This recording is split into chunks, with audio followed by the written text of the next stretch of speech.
Salut pèlerins, comment allez-vous?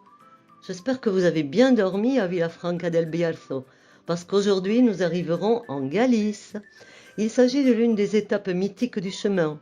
Je suis sûre que Ocebreiro vous semble familier. Eh bien, oui, aujourd'hui nous devons grimper à Ocebreiro. Pourquoi est-ce que je vais vous mentir? Oui, c'est dur. Si on me dit Ocebreiro, qu'est-ce qui me vient à l'esprit? Crème au chocolat.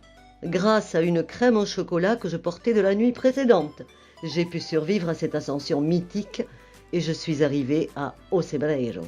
Alors, quoi qu'on vous dise, il est possible de monter à Ocebreiro et d'y arriver, et de profiter de ces vues magnifiques que vous allez découvrir. Ils vous laisseront bouche bée. Alors, pèlerins, remontez le moral et allez-y. Bon chemin!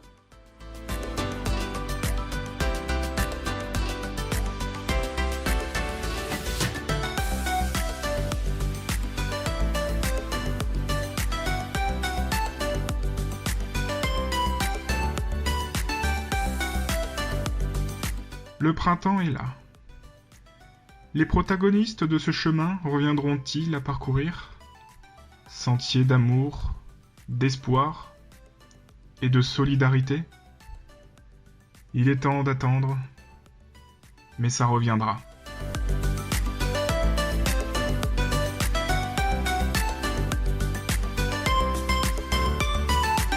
Oui, nous sommes à Ocebreiro.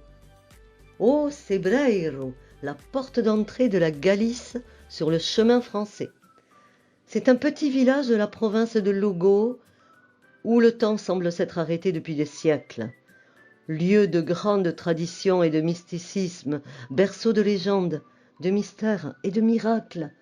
La référence historique de cette municipalité est son sanctuaire, l'église de Sainte-Marie, un joyau important de l'art pré-roman datant du IXe siècle.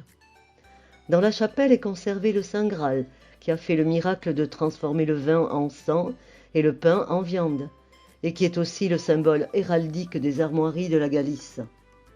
Un jour, très dur et orageux, un homme a lutté contre les vents, la neige et les tempêtes, et, comme il a pu, il est arrivé à l'église.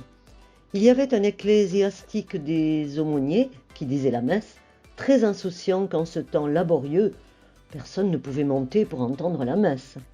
Il avait déjà consacré l'hostie et le calice quand l'homme arriva, et, effrayé en le voyant, il se méprit en disant « Mais qui vient avec une si grande tempête et si fatigué pour voir du pain et du vin ?» Le Seigneur a rendu cela si grand dans cette église que plus tard, l'hostie est devenue viande et le vin est devenu sang. Ici se trouve le tombeau d'Elias Valigna Sanpedro, prêtre de la chapelle et grand promoteur du chemin français.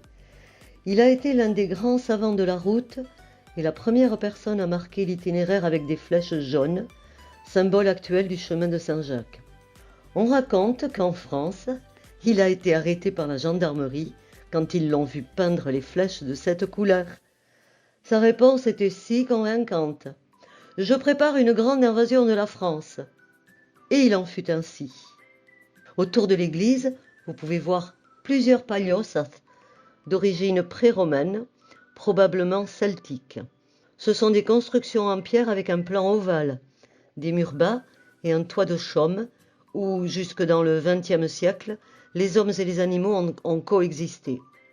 En raison de sa haute altitude, 1300 mètres, et de sa situation privilégiée entre Castille et Léon et la Galice, à proximité des montagnes Ancares et Courel, Ocebreiro nous offre des vues panoramiques spectaculaires, dans lesquelles on peut admirer sa riche forêt, ses paysages et sa chromatique.